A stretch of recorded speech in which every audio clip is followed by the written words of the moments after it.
SSC ने notification निकाल दी है 2024 में अपनी पहली नोटिफिकेशन जो कि है फेज 12 सिलेक्शन पोस्ट की।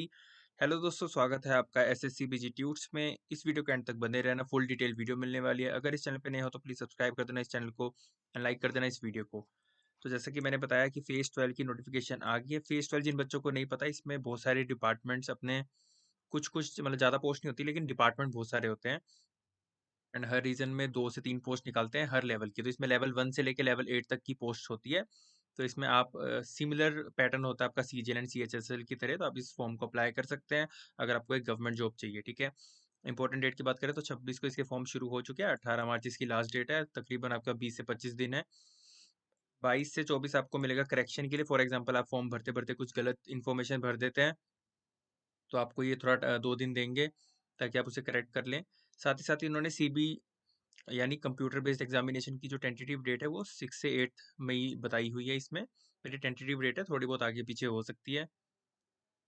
साथ ही साथ अगर आपको इस फॉर्म को भरना है तो आपको पता होगा एसएससी ने अपनी हाल ही में न्यू वेबसाइट भी लॉन्च किया है, ssc.government.in, जिसमें आपको पहले रजिस्ट्रेशन करना पड़ेगा। देन आपके जो है कैंडिडेट डैशबोर्ड में लेटेस्ट नोटिफिकेशन में इसकी इन्फॉर्मेशन होगी। ठीक है, जैसे कि यहाँ पे बता रखा है कि आप जैसे ही जाएंगे तो कैंडिडेट डैशबोर्ड आपको तब शो होगा जब आप रजिस्ट्रेशन एक बार कर लेंगे। ठीक है। अभी काफ़ी इश्यूज आ रहे हैं, बच्चों को किसी की एडिशनल इन्फॉर्मेशन नहीं डल रही, किसी का कुछ नहीं डल रहा। तो आप वेट कर लो, मे बी एसएससी से रिगार्डिंग, क्योंकि अभी नई नई वेबसाइट है तो थोड़ा हैवी भी ज़्यादा होगी। अब एकदम बच्चों ने रजिस्ट्रेशन शुरू की तो थोड़ा टाइम लगेगा, पर वेबसाइट हो जाएगी ठीक। ठीक है। बात करते हैं यहाँ पे कैंडिडेट डैशबोर्ड में जाके आपको लेटेस्ट नोटिफिकेशन में जाके फेज 12 2024 सिलेक्शन पोस्ट मिल जाएगा, जिसमें आपको पोस्ट डिटेल लिंक मिल जाएगा। ठीक है। नहीं तो आप इस लिंक पे भी डायरेक्ट क्लिक करके पहुंच सकते हैं। ठीक है। बात कर ले नेशनैलिटी की, तो आप इंडिया के होने चाहिए, नेपाल के होने चाहिए, भूटान के होने चाहिए अगर आप इस फॉर्म को भरना चाहते हैं। एज लिमिट एज ऑन इन्होंने 1/1/2024 बोली है। अब यहाँ पे काफ़ी बच्चों को पता नहीं लग रहा होगा कि एज लिमिट ऐसे क्यों बताइए, कहीं 18 से 25, कहीं 18 से 27, कहीं 18 से 28, क्योंकि जैसा कि मैंने बताया जो आपका सिलेक्शन पोस्ट होता है इसमें आपकी लेवल 1 से लेके लेवल 8 तक की जो होती है, जो कि ग्रुप बी गजेटेड पोस्ट होती है। डिफरेंट डिफरेंट डिपार्टमेंट में आपकी जो है रिक्रूटमेंट निकलती है। और आपका जो एग्जामिनेशन होता है वो भी 10th लेवल पे अलग होता है, 12th लेवल पे अलग होता है, ग्रेजुएशन लेवल पे अलग होता है। तो आप जिस जिसके लिए भी एलिजिबल है आप भर सारी पोस्ट सकते हैं। एक से ज़्यादा पोस्ट पे अप्लाई कर सकते हैं। बहुत से बच्चों का जब रिजल्ट आता है तो एक से ज़्यादा पोस्ट पे उनका रिजल्ट आ जाता है, लेकिन हाँ, एज लिमिट वही है। जैसे लेवल 1 के लिए एज लिमिट 18 से 25 होती है। देन लेवल 5 के आसपास के लिए 18 से 27, एंड देन जो लेवल 8 होते हैं 18 से 30 या 18 से 35, ये वेरी करता है। ठीक है। तो ये आपकी एज लिमिट्स दे रखी है। लास्ट में मैं आपको बताऊंगा पोस्ट भी कौन कौन सी है, काफ़ी ज़्यादा पोस्ट होती है, तो आप पीडीएफ में चेक कर सकते हैं एसएससी की वेबसाइट पे जाके। ठीक है।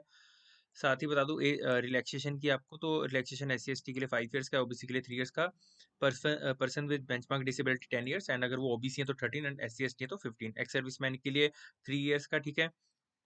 एंड जो डिफेंस पर्सनल डिसेबल्ड है उनके लिए भी 3 ईयर्स का, एंड डिफेंस पर्सन जो डिसेबल्ड एंड SC/ST है उनके लिए 8 ईयर्स का यहाँ पे रिलैक्सेशन देखने को मिल रहा है। ठीक है। अगर हम अब बात कर लेते हैं एप्लीकेशन फीस की, तो एसएससी की देखिए एप्लीकेशन फीस बहुत कम होती है, आपको पता ही होगा, सिर्फ 100 रुपये की इसमें एप्लीकेशन फीस है। साथ ही साथ जो वीमेन कैंडिडेट्स हैं और SC/ST कैंडिडेट्स हैं एंड एक्स सर्विसमैन कैंडिडेट्स हैं उनके लिए कोई भी फीस यहाँ पे नहीं है। ठीक है। तो 100 रुपये भी मिनिमल फीस है। तो सब आप बच्चे इस जो है इस फॉर्म को भर सकते हैं। साथ ही साथ सेंटर ऑफ एग्जामिनेशन की अगर बात करें तो देखिए इसका पैन इंडिया जो है एग्जाम सेंटर रहता है। आप जिस भी रीजन से भरना चाहते हैं आप उस रीजन से भर सकते हैं। फॉर एग्जांपल, अगर आपको नॉर्दर्न रीजन में जॉब चाहिए, आपको सेंट्रल रीजन में जॉब चाहिए, बिहार उत्तर प्रदेश में जॉब चाहिए, तो आप रीजन के हिसाब से जो है अपनी पोस्ट प्रेफरेंस दे सकते हैं।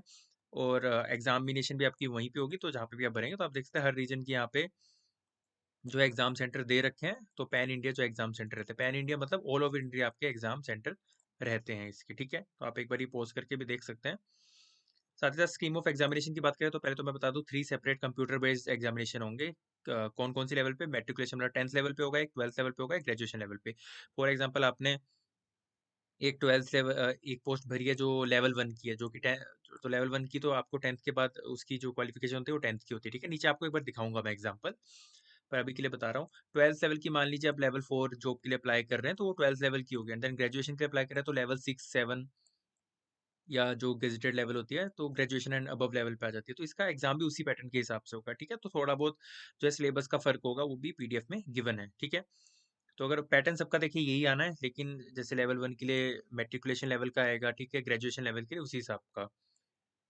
जनरल इंटेलिजेंस आएगा, आपका जनरल अवेयरनेस आएगा, क्वांटिटेटिव एप्टीट्यूड आएगा, ठीक है, एंड इंग्लिश लैंग्वेज आएगा। सारे 25-25 क्वेश्चन आएंगे आपके 50-50 मार्क्स के, मतलब हर क्वेश्चन आपका 2 मार्क्स का होगा, 60 मिनट मिलेंगे, मतलब 1 घंटा मिलेगा कंबाइन, ठीक है। नेगेटिव मार्किंग होगी 1/4 यानी 0.5। साथ ही साथ इसमें जब आप ये क्लियर कर लोगे अगर, तो आपका स्किल टेस्ट होगा, जैसे typing, data entry, computer proficiency test. ये पोस्ट से डिपेंड करता है, जैसे बहुत सी फील्ड पोस्ट होगी तो वहाँ पे टाइपिंग स्पीड आपकी नहीं होगी, ठीक है, और कोई स्किल टेस्ट लिया जाएगा। बहुत सी डेस्क जॉब होती है तो वहाँ पे आपका जैसे कंप्यूटर प्रोफिशिएंसी टेस्ट या डाटा एंट्री टेस्ट आपका लिया जाएगा, ठीक है। इन्होंने बोला है, देखिए जैसे कि यहाँ पे इन्होंने बोला है where prescribed as essential qualification, मतलब जहाँ जहाँ भी ज़रूरत होगी उसी हिसाब से आपका डाटा एंट्री टेस्ट या कंप्यूटर प्रोफिशिएंसी टेस्ट लिया जाएगा, ठीक है। तो इस चीज़ का आपको ध्यान रखना है। अब अगर हम पोस्ट की बात कर ले तो ये थोड़ी वो होगी, मैं जरा इसे वो कर लूँ रोटेट। तो जैसे कि मैंने बताया, देखिए नॉर्थ वेस्टर्न रीजन में जैसे लाइब्रेरी अटेंडेंट की 18 से 25 एज है, ठीक है, तो यहाँ पे एज भी गिवन है, तो मैं इसी चीज की बात कर रहा था, एज डिफरेंट है। और ये कौन सी है, लेवल 2 की जॉब है, ठीक है।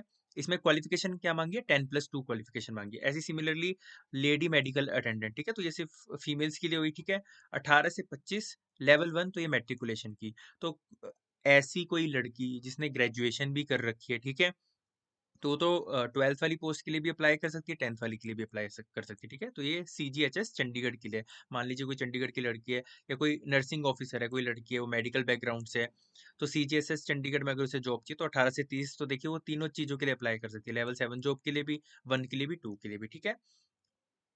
और अगर हम वैकेंसीज की बात करें तो आपके टोटल नंबर ऑफ वैकेंसीज यहाँ पे गिवन है।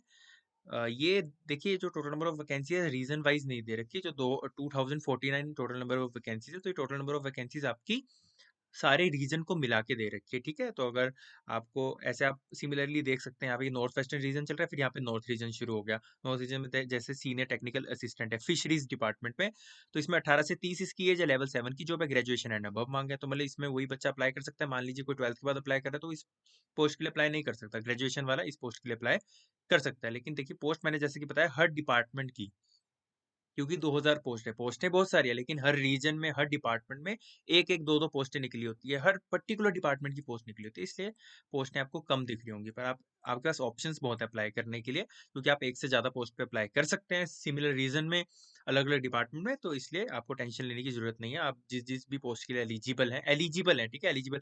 अब मान लीजिए कोई नॉन टेक बैकग्राउंड से और मेडिकल वो नर्सिंग ऑफिसर के लिए अप्लाई कर रहा है, तो ये तो फिर हो गया ना, गलत हो गया। ये नहीं कि ग्रेजुएशन दे रखे तो मेडिकल डिपार्टमेंट भी होना जरूरी है, मतलब आपका मेडिकल बैकग्राउंड भी होना जरूरी है, ठीक है।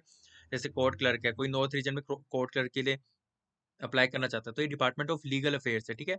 18 से 27 जो है एज है, लेवल 2 है, एंड इसमें 12th मांगी है, तो मतलब कोई 10th क्लास का बच्चा इस पर्टिकुलर पोस्ट के लिए अप्लाई नहीं कर सकता, ठीक है। 12th एंड अबव इस पोस्ट के लिए अप्लाई कर सकते हैं। ग्रेजुएशन वाला भी इसे अप्लाई कर सकता है कि मान लीजिए जिसके पास अभी जॉब नहीं है एंड उसे अप्लाई करना है, ठीक है।